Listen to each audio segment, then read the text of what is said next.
In 1974, the first tabletop role-playing game was created. Since then, people from all around have gathered to play. Join me as we talk with RPG enthusiasts while they share their best, worst, and favorite moments. This is You Had to Be There.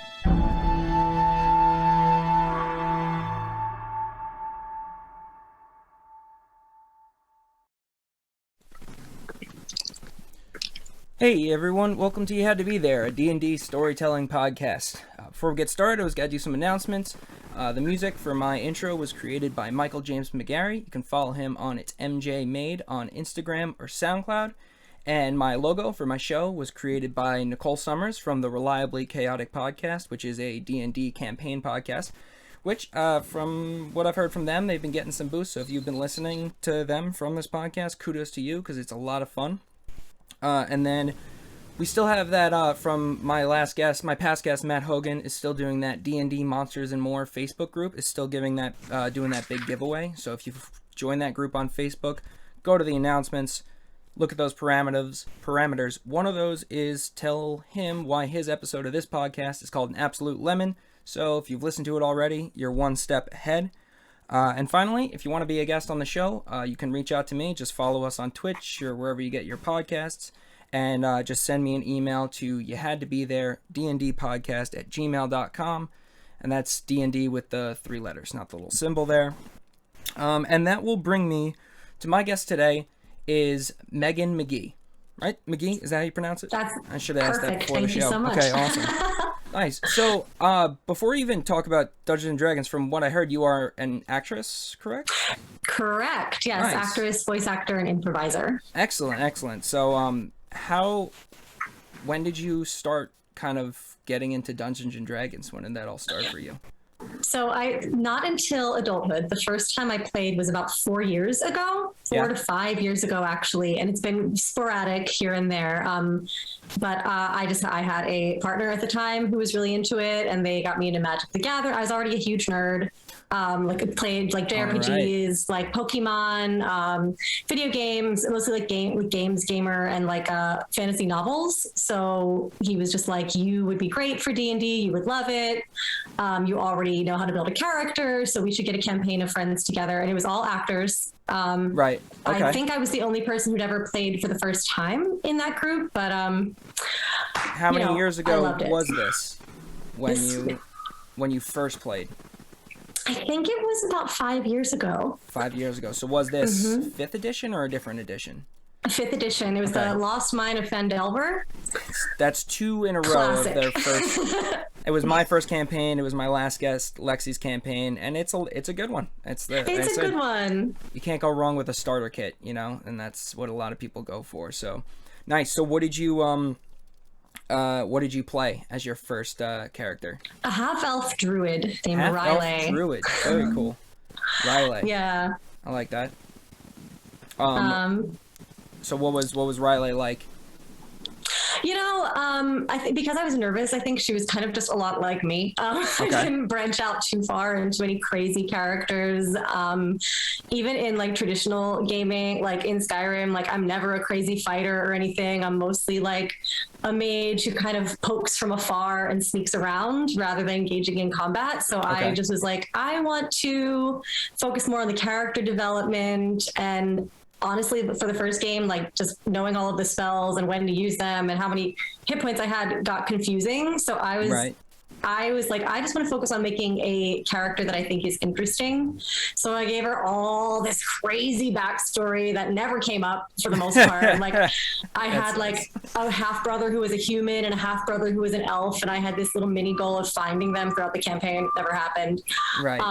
But I was really excited about the abilities of druids to like manipulate nature and talk to animals. That was what I was most excited to play with. And I kind of forced my way into making that happen for myself in this game. That's a druid for a start. Like my best friend who made the music for this show started off with a druid for our first campaign, and it's not an easy class to learn right away, but it's definitely a really cool and resourceful way to play. Yeah, in retrospect, I think it would have been easier for me to start with something simpler, but it was fun, and it forced me to think outside the box, because there were so many skills and like cantrips that I chose that just I really didn't have a use for. So I was always just like looking for off the beaten path ways to use them, which honestly got us into trouble usually. Because I was just always like, let's talk about that then. How did it get you into trouble? So the main thing I was excited about was to talk to animals. Okay. And there weren't that many animals that showed. So I was often like, I decided to go wander off and I see a bird. Can I talk to the bird? You know, and the DM is kind of like, stay with the group. Right. And I'm like, but I want to talk to the bird. So I think you like literally went off the beaten path to go talk to birds. Completely. Yeah. And then and the DM would like try to help me a little bit, but would kind of be like, you get no information from this bird. The bird tells you to go back to the group. And I'm like, okay, fine. I understand. But the time I got us into big trouble was when we got to, I think it was the first kind of dungeon challenge. Right. And the first thing that happens is you walk in and there's a door guarded by like 6 wolves. Okay. And everyone's like, okay, let's not go through this door. Let's go maybe a different way. And I was like, no, I can talk to the wolves and just like explain to them why we're here and ask if they can just like let us in the door. So I rolled whatever he made me roll to like do that, and I got it. So I'm like, I had this whole conversation with the wolves. I'm petting them and I'm explaining how like I'm bonded to them and blah, blah, blah. And these are my friends. And they're like, okay, you can go through the door. I'm like, cool guys, come on. And then they're like, oh, the problem is the wolves don't want to let your friends through the door. So they immediately attack your friends. Oh, no. So then we were in combat with the wolves and I had to kill my wolf friends. Oh, no. That's tragic for a first encounter or dungeon encounter. Yeah, I was bummed. I was like, that didn't go the way I expected, but I guess that's D&D. Yeah. Oh, yeah, that is typical on how that goes. You never know what's going to happen.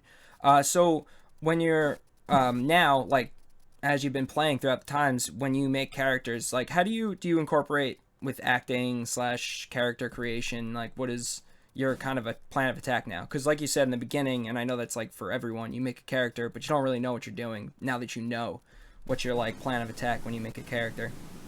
So I've definitely started making characters that are similar to other people's characters that I've liked. Mm-hmm. So I think the second time I played, I was like, I want to go someone who's really bold, like kind of we'll just shoot first, ask questions later. Okay. So I made this kind of spy ranger character who was like, I always go way too complicated, but I made myself a double agent. Sometimes. Yeah, so it was a lot of just blowing people's heads off with guns. And then I really admired another character that a friend of mine played where they just barged in, like no matter what the situation was, like Leroy Jenkins, no matter how careful we all were trying to be. Right in, yeah.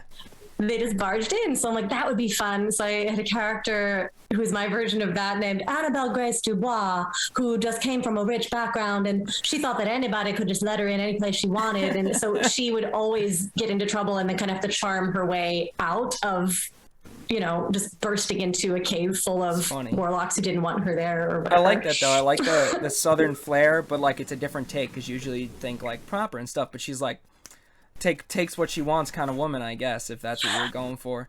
Yeah, she was not about the traveling, dirty life. She had a suitcase that she carried with her and stuff. She was a huge pain in the ass. That's so funny. So, what have you been playing now? Are you with a solid group right now? It's been so hard to find a solid group as an adult. It's sad. I mean, almost everyone I've spoken to, well, no, I'd say about half now at this point started as playing as adults. So they're out there. I mean, if you're on Facebook, so you can hit up that Facebook group if you're looking. I mean, unless you're looking for in person, that's a little tougher these days. It is. I feel like I should revise. It's difficult for me to find a group and like do my adult things. Like I just am always too busy and I feel like yeah, that makes sense. I'm the one who's just like, sorry, I can't make it. I have rehearsal or sorry, I have to work late. So it's hard for me to commit to a group. You should find more, like if you find more people in your line of work, you could literally just do it during the day, and that's like what you should look for. Completely. I just made friends with Andrew Beck, who I know is a guest on your podcast before, and he's got a group of actors who do it regularly, and I'm like, ooh, maybe that could be fun. Yep, that's the way you do it. So, I mean, yeah, there's all this stuff. Have you thought, I mean, you've been playing for a while, you know all the experiences. Have you done any DMing yet, or no? Never. That's fine. I don't blame anyone for that. I think I would probably be okay at it, but I also think if I can avoid it and just let someone else deal with that, I will let them do that. Yeah, it's a lot of work. So especially someone who's probably as busy as you are, like going into, it's just so much planning and prepping. It's so much easier to just whip up a character and go with the flow. Nice. So after you had your first character, Druid, and then you said the second one, like that one that you mentioned recently was a Ranger. So is that kind of still your style? I mean, you said you tried going in gung-ho. What other type of characters have you made? Yeah, I'm not sure I have a style. If anything, I think I always try to make something totally different. Yeah. And since a lot of the campaigns I've done have ended up kind of as one-offs, either like just it's a group that's not really committed, or it's all I have time for, so I come in and play one game and then I leave. I get a chance to make a lot of different characters and have that experience and then kind of leave and start a new one, which is fun actually, because I always feel like the first day of a campaign to me is always the most fun anyway. It's always the most memorable and the most visceral. Right. So I find one-offs really fun. No, I agree too. So I like doing I have my Monday game that I play regularly, but then I'm trying to do more of those because it gives you that chance to really try out those different classes and stuff and experiment with what you like. And then eventually when you're ready to throw into a full game, like you kind of are like, I think I'll just go. Sometimes I use the same character in one shots because I like them, and I'll just port them over and like I did one with this one, I'll do it again. So what out of all the classes have you tried, do you have a favorite right now? I mean, honestly, Druid is probably still my favorite. Like, it's kind of funny that ended up being my first choice, just because I liked how creative I got to be with needing to find ways to use my powers rather than just like I shoot them in the face, which as fun as that is, it's always accessible.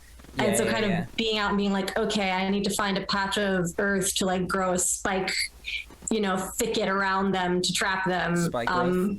Yeah, spike growth. That was like my favorite. I played a ranger in my first one. That was like my favorite spell because I was like, I'll just kill all these people right now. And just, it's very, very useful.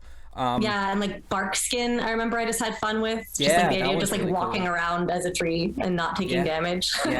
There's a lot of cool stuff that you can do. My one friend got like an armor that was able to stay on during his wild shape. So like it like stayed with him, I guess. So it like it just kind of kept a little boost. So it was like a gorilla, but the gorilla also had some boosted armor to it, which is very, very cool. Yeah, I also personally really like clerics. Like I love just being able to heal and like bring people back and kind of stand back and be the protector. Right. I think just me as a person, I'm definitely like a helper. I'm like a teacher. I'm a giver. So there's something about that I always feel like, yes, this is my role. I feel very comfortable here, just taking care of everybody. I mean, D&D needs players like you because so many times everyone's like, we're going to go kill everything. And then like, it was an eye opener for me because I like was playing more aggressive fighters, and then I went to play a bard and I was like, I run into battle, and then I got hit and I was like, run away, that's not what I'm supposed to do. I'm supposed to stand in the back. But yeah, that's great. Anyone listening, she likes playing clerics and druids. Those are your best friends. Yeah. She's like, yeah, the support characters are really good. One I kind of really started, the sorcerer is really cool. That's one. I don't know if you've played one of those yet, but that one's a lot of fun too. And you can kind of play around with the battlefield and stuff like that. Yeah. And the bard too. Well, you said you used to play Magic the Gathering, right? I mean, very, very little. It was something that someone got me into and I enjoyed it, but I'm not very versed in Magic the Gathering, unfortunately. No, it's just the bard I always kind of figured plays kind of like a blue deck in Magic the Gathering, which is very like stage control-y. So that's kind of where I was getting at. Yeah, I've never played a bard, but I feel like that would be so interesting to just. I feel like I don't know if Andrew played a bard either. I think you guys would. You'd think it'd be your bread and butter, but I mean. Because there's got to just be something about like, I do a dance and everyone falls to the ground weeping with joy and they let you pass. I'm like, but also the whole point of these games is that you get to be something you're not also. So that makes sense. And, you know, if you're like, I don't want to be a bard. I'm a bard all the time, kind of. Bard all the time. Yeah, I wish I was a bard that powerful. Yeah. Have you ever like had a reverse with the acting, or do you do improv or anything like that? Or so like, have you ever had something in D&D happen that you felt like you needed to bring to an actual stage? All the time. Yeah. I used to take like copious notes and just be like, why aren't we writing this down? Why aren't we filming this? Why aren't we turning this into a book? Why aren't we making a one-act play about this stuff? Right. Especially, so the later one-offs that I played, 2020, I played a lot just with roommates, just because we needed something to do. And we were together. So we were like, now's the perfect time to just create these worlds. And we ended up playing not D&D specifically. It was its own version that our roommate had made up, and it uses D6. It's like mostly taken from 5th edition, but he used to teach a lot of people and he thought it was easier to teach. It wasn't explaining. A format though? It was like a regular...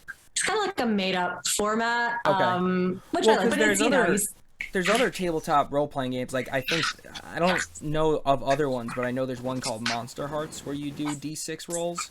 And that one's weird. It's like a teen romance drama you're playing out, and then you're also, like, secretly a werewolf or a vampire or something, and it just kind of, like, unfolds into a chaotic thing. But that one's, like, almost entirely role-play heavy, and it's all, I think you just roll 2 D6s the whole time, so that's why I was curious. But people make up formats all the time. Yeah, I wonder if it's inspired by that, because this was like a 2d6 and it was definitely more modern, and there wasn't so much classes as much as you could make up your character and make up your skills. Like there was no book. Yeah, which was fun. So like, for example, one of those characters that I played, I was this like big fat like mama chef and my husband was a fisherman, and I was really good with knives, and I got thrown into this adventure unexpectedly. I didn't even want to go. I was totally like, felt like I was taking care of everyone all the time, but I ended up being this like whiz with knife throwing, like as a surprise to me. But so I made up my own skills, like, you know, super chop. So what was the main objective of this like one shot that he was doing? So most of them ended up being just explorations in world building. I think that was like mostly just it. He was really interested in, especially taking things that had inspired him that he recently watched. Like we did a whole supernatural themed campaign that lasted 3 days in a row. We just played every night for 3 days. Okay. We did an Abraham Lincoln vampire hunter one. That was crazy. Oh, like and that, it was just, wasn't there? That was a movie, right? Yeah. Yeah. So you just did that. That's fun. I like that too. Yeah, it was just set in the modern day, and it was like, imagine if that movie you saw was real and you all laughed at it in the past, but now the vampires are here and you were the chosen ones to go and destroy them. Yeah, it was fun. And what I did like about that version was it just allowed a lot of freedom. Like there really weren't a lot of rules. It was mostly just improv. But I do miss I'm not great with the statistics and keeping track of everything, but I do like that it's there in traditional D&D because it makes it feel like I'm living in a video game. Yeah, exactly. Yeah, there's all those like aspects to it, but there is something I'm trying to expand. I have friends who've been playing for years, and I didn't start until, believe it or not, people see me and they're like, wow, this guy's probably... No, I started playing in the beginning of quarantine, and I just was like, yeah, I call myself, and now a few of my guests agreed with me, I call him a quarantine D&D baby, is what people say. Like Andrew's a quarantine D&D baby. We're like... It was always just that. I didn't know that. Yeah. It was like anyone who was like me, who was like, I always wanted to play, but I don't have time. And then this happened, and everyone's like, I have all the time in the world right now. So, but yeah, so it's, I'm trying to expand into those other formats. We're talking about doing a Call of Cthulhu one, which is like, what is that, the Lovecraftian lore and stuff like that. And it's like percentage dice, and it's all just simple skills, and you're just trying not to go crazy while you see these creepy things going on in the background. Ooh, I love that. Yeah, you should look into it. I think we're gonna. I'm trying to do any spoilers, but there might be a cross promotion going on at some point in the future on this podcast. It's funny. I'll have to ask this person if there is a specific name that he gave to this system, because I know it's made up. I know it's original, but we had something similar where we had to roll checks for Iron Will, where if something really gross happened, like we cut off the head of a giant and it landed on us, so we had to do a will check to make sure we didn't pass out or throw up. See that? I wonder if he took. So it sounds like he took a bunch of different aspects. Man, I should talk to him also someday. I might bother you in a few episodes. I don't like to cross people that play like back to back, but like maybe in like 5 or 6 more episodes, I might bother him. Yeah, I'll hook you up. Very cool. You've been playing for a while. What are your do you have any favorite moments since you've been playing? I mean, you've been playing these on and off for a while, so. Yeah, it was fun thinking about my favorite moments just for this. So I'm like, I just do a little list. So like the wolves killing my friends, it still like goes down in history as just like one of the most memorable. I had literally nightmares that night. And also dreams. Like I remember the first time I played, I had the most amazing dreams that night. Yeah, because it felt so exhilarating. Like, I remember how fast my heart was beating in the game. Another like amazing moment that I always go back to and tell people about is a friend, Joe, that I was playing with. He's very, very funny. Like just a very funny guy. He's a writer, a comedian, and he was playing this character called Donald Grumsfeld, who was this like dwarf berserker. Okay. So just already very funny, and he's like delivering one-liners here and there, but he kept trying to do really just extra acrobatic moves because he had like high strength and dexterity. Right. So there was this, at one point, he like very quickly had constructed a springboard. He was trying to get over a river because we were all like, well, let's build a bridge or like ford the river or whatever. And he was like, no, I have an idea. And instead he built this little springboard, and he's like, okay, I'm going to run and I'm going to jump off the springboard, and I did the math and whatever, and he explained his math, and it made sense. And he's like, and I'm going to make it across the river. And then he's like, okay, roll for strength. And he did, and he got a high number, 18 or something. Right. It's like, all right, go ahead. So he does his jump, and we're all like living in the glory of his jump. Right. And then he's like, pause. In his New York, pause. Right. So right at the peak, I'm going to do a triple backflip. Okay, roll for dexterity. And he rolled a 1. So they were like, you pull your back mid-flight, you plummet to the ground like a dead bird, and you poop yourself because of the pain. And you have to swim back to shore. That's not one worthy. Oh, that's funny. Oh, man. I've never tried anything that far out of the box yet. I'm always like, that's not going to work. I'm too... I envy the players who are just like, we're like, we don't know what that is. I open it. Wait, what? You didn't even look at... No, I open it. I'm just gonna... I don't know. Yeah, I feel like I never even think to do that. Like, I'm just like, let me get more information. And some players really are just like taking the game, by the balls. It inspires me.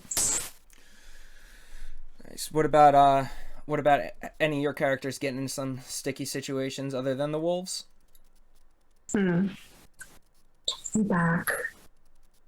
I mean, I'm sure I can't think of any like right now off the top of my head. Of course, there have to have been dozens of times. I know Annabelle got into a lot of trouble. The Annabelle Grace or whatever. I think at one point, like I was trying to listen in on somebody, and they found me, and I was like, oh, hello, and I had to like flirt with them to kind of.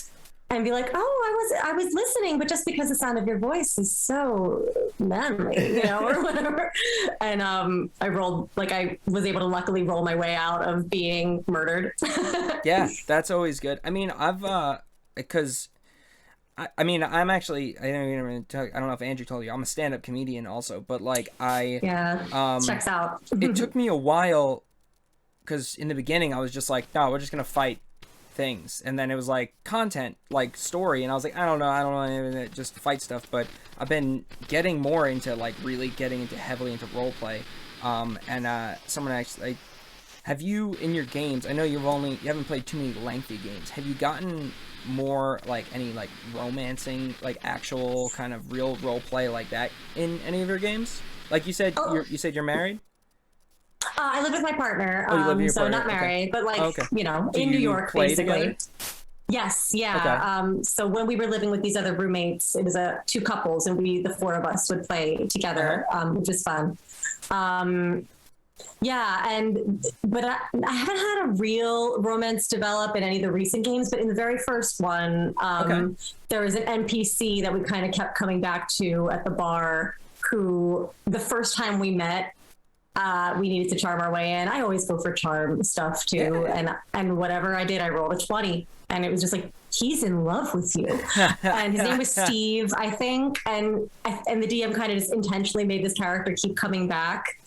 So every time we met him, it was just, there would be something that we needed, and I would need to like kind of get it from Steve, or have Steve get us the key, or have Steve go talk to the bartender, or have Steve go deliver a message to the witch, and he would just do whatever I told him. Oh no. Yeah, I know. Did Steve die? No, Steve lived. Well, until the very end, Oh. when that campaign ended horribly. I should have listened to it, because I have a recording of the ending when it was being told to us in real time, because it was so terrible. We just did bad. Someone died. Joe, the dwarf berserker, literally died. He had to make a new character halfway through the campaign. That sucked. Well, tell me what happened to Steve first, then I want to hear how the other guy died. Steve was very helpful. He definitely got us out of a lot of trouble. He also showed up as kind of like a kind of very pathetic deus ex machina a couple of times. Like when we were in real scrapes, Steve would show up and like surrender himself to save me. But he always got away. But at the very end, whatever we did, it ended up with us accidentally burning down the whole town. Oh no. What was the town called? Do you remember? I don't even remember. I should listen to the recording, because I recorded this whole thing, because I was like, this is terrible. Like, do they all end like this? And the DM is like, no, you guys just suck. What did you do to burn down the whole town? We ended up defeating is it Clark? What's his name? We won, and then we tried to, instead of just like winning, we tried to like strike a deal to get something extra, and it just didn't pay off, and he ended up seeking revenge on us, and we ran, and he followed us, and this DM was a very vengeful DM, I should say. It sounds like it. I mean, sometimes I get it, because sometimes players will push far too much, and you forget. It's like sometimes I'm playing a video game and it's so hard, and I'm like, I'll forget. They can make this impossible if they wanted to. But so a DM can be good, but then if you push them, they can definitely strike true and really make sure you don't have a good time anymore. Yeah, and I will say, I do remember feeling like we deserved it. Like none of us were like angry that this ending happened. We all just were like, fuck. So I'm guessing Steve was in the town when it burned down? Yeah. Rip Steve. Well, that's love, I guess, Just sometimes you're trying to do what you can for the woman you love, and then you go down a fire in a building. That's hilarious. Gosh, see that one's a little sadder, because like he seemed like a decent person. We've used like a what was it, a kobold NPC as like a Roomba once. We're just like, yeah, you're our friend now, go run into that room, and then the first room trapped and he dies, and you're just like, well, that's fine. But like to have that ongoing NPC lose it's kind of heart-wrenching. Sometimes you get really attached to them. Like, I know you were kind of messing with him, but still, I'm sure you were like, oh no. No, that one was hard, because he did not deserve it at all. He was better than all of us. Oh my gosh. We were the cause of his demise. How did the berserker die? I think just in combat, it was like very sad and very confusing. I remember just being like, wait, he's just dead. Like, he can't play anymore? And they're like, well, he can, but he has to make a new character. That character is dead. And I was like, ooh, I knew that could happen. Right. But I did not think that would happen. Yeah. It's very scary. It's scary. Yeah, I was listening to like a D&D like a story podcast one time, and I watched a character die, and I was like, oh, I forget that can happen. I haven't had a character die, but I've watched characters die, but it was because it was a one shot, and it was just like who cares? I'll just sacrifice myself. but it's scary to think of a long going character and like losing them. I just got chills. Like, cause I felt terrible even in the moment. I think this was a consistent campaign. We met every Friday for a while, and I think this was the third week in, and he died. It was really early on. Yeah. Yeah. Was this when you were playing what were you bummer. playing? Was this the one? This is still Riley, the druid. Okay, yeah. The druid Because I half-elf. think at orphan. a later level you could get revivified, but you probably weren't there yet if you're only 3 weeks in. Those early levels, you got to be careful. Yeah, and this is the same guy who was trying to do acrobatics over the lake. Like, he was looking for it, but I think he also just that's kind of funny because that means his acrobatics were probably good, but they weren't that good because if you're at that low level, they're not really that great. So that's pretty hilarious. Oh my gosh. So, but you lost Steve and the Berserker in that Steve and the Berserker, and then whoever else was in the town when it burned down, I guess. Entire town, yeah. And then is that where it ended? So they sought revenge and just burned down the whole town, and then that was kind of... That was literally the end. It was horrible. It was funny at the time because it had to be. I think we played for 6 weeks, and this is the sixth day, and that's how it ended. We all were laughing. It was funny, but when I think about it now, I'm like, that's a bummer. We could have done better. And yeah. I mean, it's kind of fun to be a little bit of a shithead sometimes in those games. And I also distinctly remember feeling like it wasn't my fault. I was like, I tried my best, but if you didn't egg on the whatever the villain it was, the big bad, as they say, yeah. I think I was an innocent bystander. It was a long time ago. My memory may be double crossing me, but I think I was a little innocent. Yeah, that makes sense. Oh man. So let's see. So if you were to go into a game now, would you do another full caster, or have you thought about it at all? No, I've been trying to get a D&D game together with a couple of friends for a while in person. We're vaccinated and we're feeling like it's time. Yeah. And one of them's actually a teacher of mine who we bonded over D&D and talked about it for characters, for acting and stuff. But it's just been hard to get the schedule together. But I've thought about bringing this. Her name is Vanessa Quay, and she was the double agent ranger kind of spy. Okay. Shoot first, ask questions later. And I was thinking that would be fun to play with again. I thought about trying to revive her or bring her back. And I also I've never played a true warlock or wizard, where just spells all the time, throwing fire around and stuff. And I think that would be really fun. They're fun. The wizards are a little complicated. You get your book and stuff, but if you played a druid and you were prepping your spells every day, it's not really that hard. When you played those, did you have because you were playing in person most of the time? Mm-hmm. Did you do any virtual? Yeah. You did some. No, you were playing in person this whole time. Do you guys have do you guys use tools at all? Do you have visuals or maps and some maps? Yes. Do you do the mini thing or no? No, I mean we have little mini guys, but we never really use them. But we definitely a lot of drawing. I'm always drawing out the battles. I'm always okay, so the house is here and the forest is there, and here's where the supplies are. And I'm always drawing, not great, but I just have to keep, otherwise I just really lose track of how many enemies there are. And then Micah, who is our old roommate DM, he would draw maps sometimes, and my partner loves making maps every now and then. He would just actually put together a map of a region we were playing. I think he has one they were creating this region called Olithar, and he made a fairly detailed map of this world, and it's really cool. When I hear them talk about it, that's when I get wow, this is deeper than even, for me, it's mostly a character exercise, and it's fun, and I like sharing words and stories with people. To me, it feels like theater. It feels like sitting around a campfire with friends and trading stories, but it's happening in real time. There's definitely a spiritual aspect of it to me. It really is a very cool way to tell a story, in that it took me a little while to realize kind of even more of what it was, other than just trying to do dope shit and shoot arrows at people. But I agree, the more... That's the one thing, it is fun to do a one-shot and try out a new character, but it gets really rewarding when, you have a character and they have their issues, and then there's like they actually are having a character arc, like an actual growth as an actual person or whatever they are.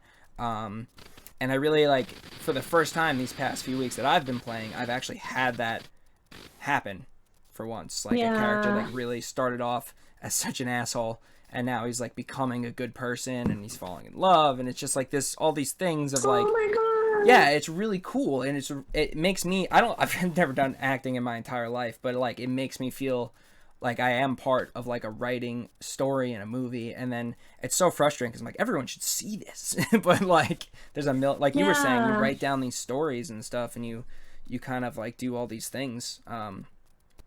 Have well, you at taken, least like you take it to the next, sorry, I was gonna say, at least you take it to the next level and you talk about it here, because that's part of it. Like you are sharing these stories that are so real to us in the moment. They go away unless we share them with other people. That's what my whole thing behind this was all about, is I just would hear people telling me these stories, and I was like, these should be, everyone wants to hear kind of people tell these stories. And so far, you know, it's been going well.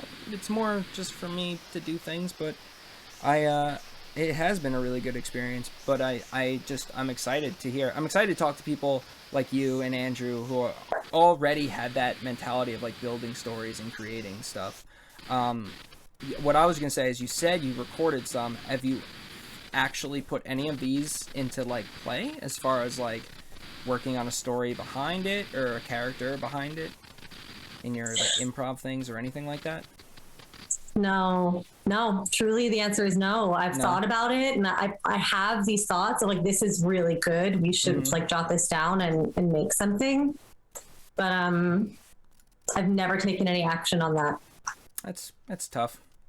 Yeah. Stuff. Especially you said you're like really busy and stuff. Are you doing anything right now, like as far as acting goes and stuff? You know, I just wrapped up a bunch. I shot a short film in June, and then I was recording a podcast that just ended, and then I was first AD on a pilot that wrapped last week, and so now I'm kind of just in the getting my life organized stage of my life, which is why I'm like, let's do a D&D campaign. Yes, like, yeah, on my list. When that time period opens up, it's good. That podcast, is that how you met Andrew? Yeah. Is that the podcast? Are you allowed to talk about that? Or is it still? I think so. Oh no, because you're on Instagram and stuff. Why don't you tell? Because Andrew messaged me about it, and I followed the Instagram, and it's pretty cool. Why don't you? Because we still have some time, but why don't you tell us about that podcast, because it's definitely pertains to nerds that play D&D and stuff like that. Oh yeah, no, it's fantastic. It's really, really good. It's called Mission Sanctuary, and it's written by Joe Rubino, who's a brilliant artist and writer. About, it's that in the future, a not too distant future, when Earth is not habitable anymore, and you know, climate change and human destruction has rendered Earth unable to sustain life as we know it.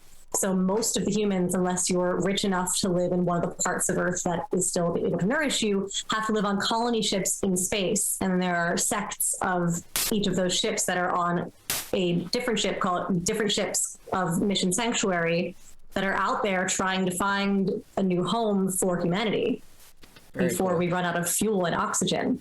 And it's like, it's kind of like a radio drama, right? Like that. So it's like, the format is all found. It's like found footage, but found audio files of recorded logs from the ships.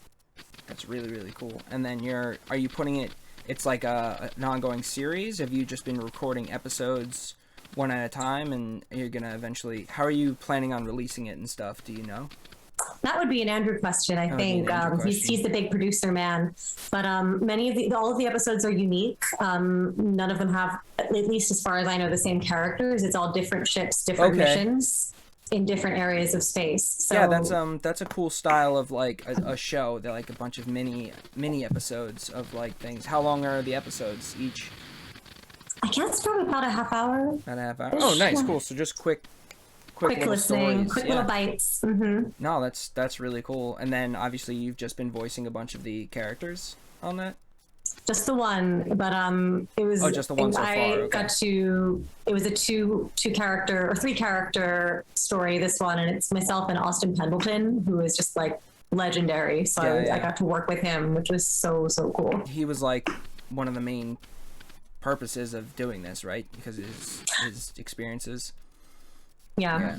Yeah, I was like, he's just a living Broadway legend. It's fine. It's fine. Right. Everything's fine. Hey, you know what?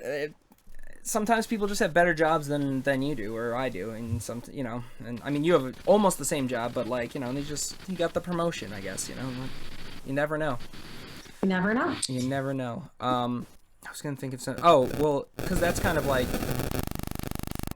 Hello. I don't know what's going on with my headphones today. Hold on. Okay.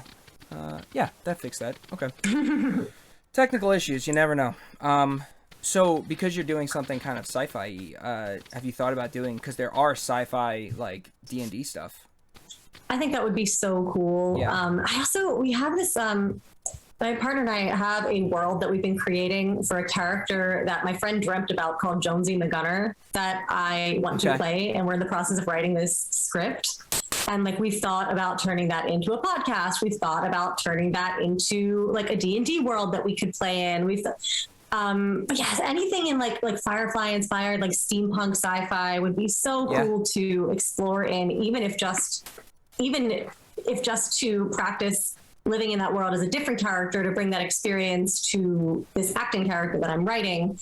Yeah, for me, it's just always about the character experience, and really, like, I try to listen to like my body, I try to listen to my instincts and remember like, wow, so when I'm in this kind of world, this is how I react. So if I were in a play like this or a movie like this might be how I react. It's so interesting to me. I take a lot of notes. Yeah, the back and forth is great for sure.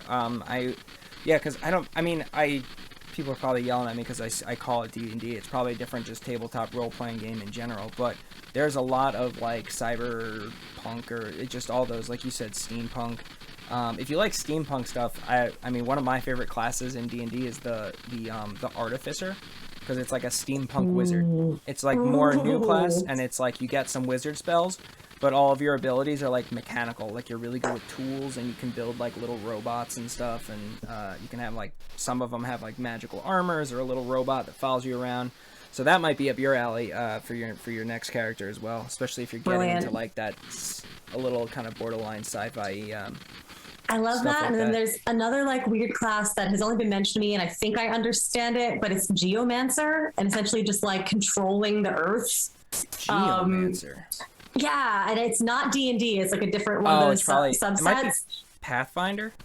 Maybe, but it's like the idea is like you can, I don't know, I think you can like tell the rocks to build a mountain or something. Kind of like they're coming out with a new, I don't know if you're an Avatar The Last Airbender fan or anything. Not really. Because they're doing one like that, and you could be, I guess, like, you could be like an earthbender and move the earth. So I wonder if it's kind of like that. It's kind of kind of fun, yeah. Nice. All right, well, I don't know if do you have any more stories that you were interested in sharing? Does anything else come to mind? Yeah, the only other one that came to mind that, like, I always tell this to people who don't play D&D. Okay, this is a good, I already know it's going to be good, so as you Yeah, because I think a lot of people are like, well, I just don't, like, I'm afraid of the combat or the characters or whatever, but I'm like right. I think you said you had the realization of it's not all that. A lot of it is just scenes with other people, and like going back to the inn after a long battle, or walking along the road and having character development happen. And the first campaign I played, we got into this really funny habit where the inn that we were staying at had blackjack night at the bar occasionally. Yeah. And we would always play blackjack. Like, every time we met, we made time for, like, we'd literally just be rolling for our hands of blackjack to see if we got 21 or not. That's and that's just one of my favorite memories, because we would spend like way too long on it and be like, okay, we have to stop. We have to move on with the story. Yeah. No, I mean, that's fun. Like, people forget there are like aspects and games and stuff that you can add into that, as far as just like, you know, people go to a carnival, like there are carnivals sometimes in like a D&D world, and it's like you want to go play the ring toss. It's going to be a dexterity toss and see what happens, and you can win prizes. And yeah, there's so many other things, and that's like the hard, like, I just give so much props to DMs when they come up with these creative ways to like mix things up. Mini games. And just, like a lot of things, like I know a lot of people who like combat sometimes, and then the other players don't as much. Sometimes they'll have like the monk goes to like a fighting pit, and you can just bet money. Like in our last game, we won a ton of money because we just put all the money down. And I kind of cheated before I was the bard, so before he got in the ring, I gave him like inspiration. I was like, I put a lot of money on you, so get in there. And like he won like 1,000 gold. He put everything down on himself, and the odds were against him. So like it's fun that way, because then you can be on the sidelines like cheering him on and stuff as you go, and you don't have to worry about it because you're not involved. Yeah, you just get to have free fun the way you would on this, like in real life. It happens. Exactly. And you get to do it with friends, and that's the best part. Very cool. Well, this has been a lot of fun. Do you have anything else you want to plug to the folks at home? I don't think so. If you want to follow me on Instagram, I'm at Megan Magee NYC. That's it. That's fine. All right, I'm gonna do a couple sign-offs, and then we'll get you out of here. Cool. Thanks so much for having me. Definitely. This has been really nice. Absolutely. So anyone out listening, this has been You Had to Be There, a D&D storytelling podcast. I am your host, Tom DeSillis. I am also a stand-up comedian, so you can also follow me at Tom DeSillis Comedy Tom DeSillis Comedy on Instagram. Once again, let's just plug that contest on the D&D Monsters and More Facebook group. Go to that Facebook group. Go to the announcements. You can win really awesome prizes like dungeon sets, dice boxes, gift cards, all that great stuff. And if you want to be a guest on the show, once again, just email me at youhadtobethere@dndpodcast@gmail.com. That's D&D with 3 letters. And this has been You Had to Be There, a D&D storytelling podcast with Megan Magee. Bye, everyone.